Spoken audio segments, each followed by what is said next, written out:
Sot I çova një shkres tjetër njoftimi policisë, se sipas vendimit gjykatës kushtetuese vetëm njoftim duhet të bëj. Njoftim për protestën që do bëj, më kupton? Dhe më kthyen përgjigje që nuk jepet leja, ndërkohë që nuk lejohet leje. S'ka nevojë për leje, se unë do kaloj, jam qytetar I lirë. Domethënë vendimi I gjykatës kushtetuese thotë nuk ka nevojë për leje.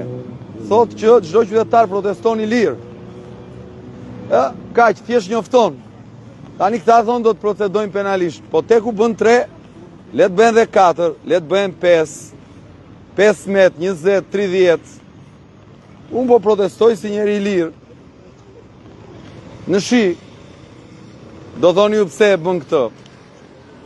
Po, e besoj këtë që bëj, që ky vend ka nevojë që mos nënshtrohet. Ta ndërtoj kulturën e reagimit të qëndresës përballjes me çdo çmim, edhe me çmimin që mund të rrim në shi sot pa plasmas. Kështu që le të vinë të më marrin prapë, të më rrajnë, nuk ka problem. Këta kanë 10.000 policë, janë më të fortë se unë. Ajo që kam unë në dorë është një karrige, një çadër. Më fal. Kaq kam në dorë. Një karrige, një çadër edhe do rri këtu. Si një dëshmi ndaj një shoqërie që po I nështrohet një frikacaku. Edi Rama është frikacak.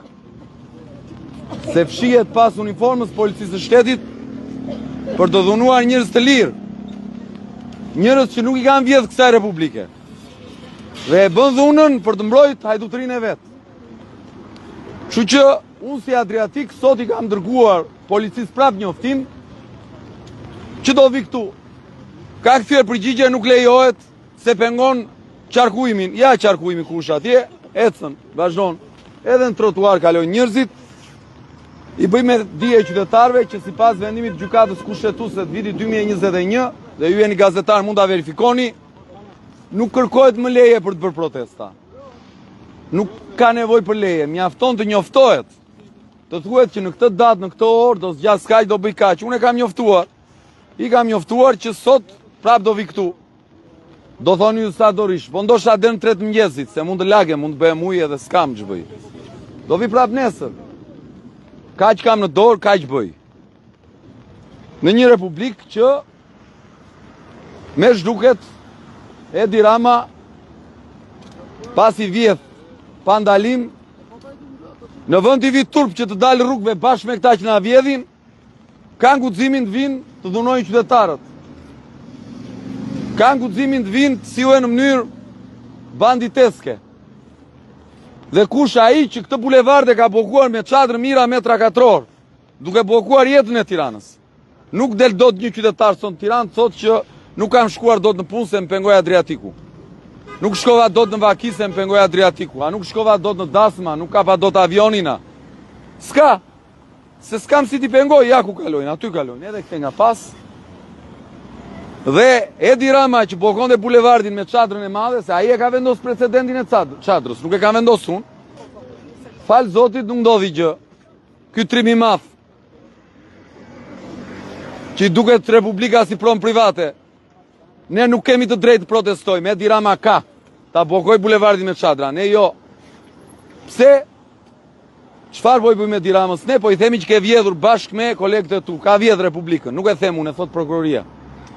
E thon vendimet e gjykatave. Qa po I themi ne? Që nuk mundet të kapesh duke vjedhur Republikën dhe të kesh një rezultat më të mirë në zgjedhje. Kaq, këtë po u themi, kaq. Kaq e thjesht. Ju jeni dëshmitar si gazetar. Një muaj rresht. Është thyer ndonjë lule këtu nga ne? Një lule. Ndonjë xham është thyer. Po ndonjë molotov është hedhur. Po ndonjë gur trotuari është shkulur. Po kur bëjmë protestën kemi lënë ndonjë mbeturim pas. Asnjë gjë nga këto se kemi bërë. Prap dhunë. Pse nuk bëhet gangstera të bëj dhunë në raste të tjera, po vjen në mes së natës kur janë pak protestues? Pse nuk e bën kur janë shumë? Se është frikacak. Kështu që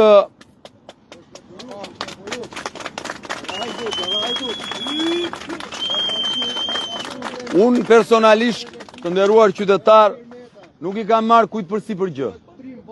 E bëj këtë protest për të qenë i qetë me veten time edhe me vajzën time, me thënë drejtën, edhe me njerëzit që besojnë te ajo që bëj.